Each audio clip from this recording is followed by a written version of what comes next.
झाबुआ शहर में आवारा कुत्तों का आतंक इस कदर बढ़ गया है कि आमजनों का जीना दुश्वार हो गया है। ये खूंखार श्वान अब सिर्फ गलियों तक ही सीमित नहीं हैं, बल्कि कलेक्टरेट और जिला अस्पताल परिसर तक में बेखौफ घूम रहे हैं। दहशत का आलम यह है कि हाल ही में एक महिला कर्मचारी को भी कुत्ते ने काटकर घायल कर दिया। प्रशासन इन आवारा श्वान को रोकने के लिए कोई ठोस कदम उठाने के बजाय कलेक्टरेट के गलियारों में रंगीन पानी की बोतलें रखवाने जैसा अजीबोगरीब उपाय कर रहा है, जो बिल्कुल बेअसर साबित हो रहा है।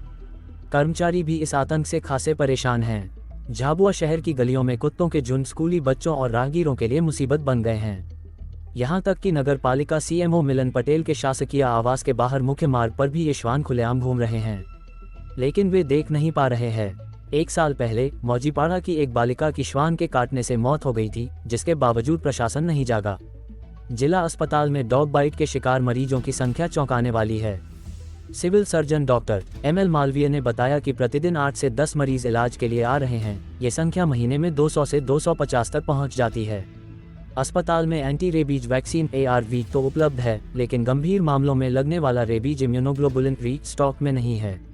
नगर पालिका और प्रशासन इस गंभीर समस्या पर कोई ठोस कार्रवाई नहीं कर रहा है। सीएमओ मिलन पटेल का कहना है कि नियम कायदे आड़े आते हैं, इसलिए इन पर कोई कार्रवाई नहीं हो पाती है। नगर पालिका ने 2 बार टेंडर निकाला, लेकिन किसी भी एनजीओ ने रुचि नहीं दिखाई। शीघ्र ही तीसरी बार टेंडर निकालेंगे। सवाल यह है कि क्या प्रशासन नियमों की दुहाई देता रहेगा और शहरवासी खूनी कुत्तों के आतंक में जीते रहेंगे। झाबुआ के साथ साथ जिले के पेटलावद में भी श्वान आतंक मचा रहे हैं। करवल गांव में 31 अक्टूबर को एक पागल श्वान ने 5 लोगों को काट लिया, जिन्हें पेटलावद सिविल अस्पताल लाया गया। बीएमओ डॉक्टर एमएल चोपड़ा ने बताया कि रेबीज वैक्सीन की कोई कमी नहीं है, लेकिन एक बालिका को गंभीर चोट के कारण रतलाम रेफर किया गया है। सवाल यह है कि प्रशासन कब नींद से जागेगा और शहरवासियों को इस जानलेवा आतंक से मुक्ति दिलाएगा। क्या प्रशासन किसी बड़े हादसे का इंतजार कर रहा है? मेरे यहाँ गांव के छोटे छोटे बच्चे जो स्कूल जाते हो, और मेरे मोहल्ले के खुद के एक घाटी के नीचे बच्चा है, कुल 5 लोगों को काटा है कुत्तों ने।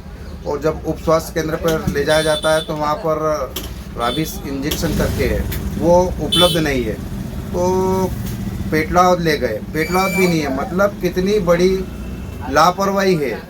इससे पहले भी कई घटना हो चुकी है। उस जो पेशेंट है वो खुद अपने निजी पैसे से इलाज करवा कर इंजेक्शन लगवा कर आए हैं। ऐसी स्थिति में प्रशासन की काफ़ी लापरवाही है।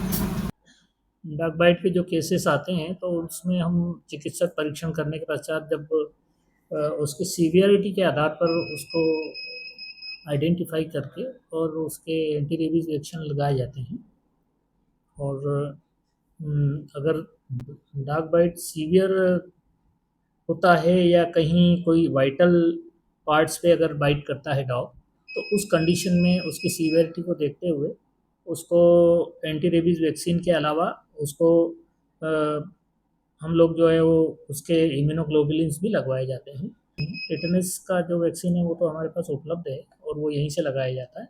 वो डॉग बाइट के अलावा भी अन्य चोटों में भी टिटनेस का वैक्सीन लगता है, तो वैक्सीन लगवाया जाता है। वो टिटनेस के जो उसका भी इम्यूनोग्लोबुलिन होता है वो हमारे पास अभी उपलब्ध नहीं है, तो उसको हम जल्दी से जल्दी उपलब्ध करवा देंगे। हमारे यहाँ करीब पर डे 8 से 10 केस करीब आते हैं रोज़। हमारे यहाँ जिला अस्पताल है तो पूरे ज़िले के लोग आते हैं। अगर पेरीफेरी में वैक्सीन उपलब्ध नहीं है तो वो जिला अस्पताल में ही आते हैं। तो ये एग्जैक्टली तो ये हम अभी आपको मेरे पास आंकड़े नहीं है, लेकिन हाँ 200-250 लोग हर महीने आते हैं।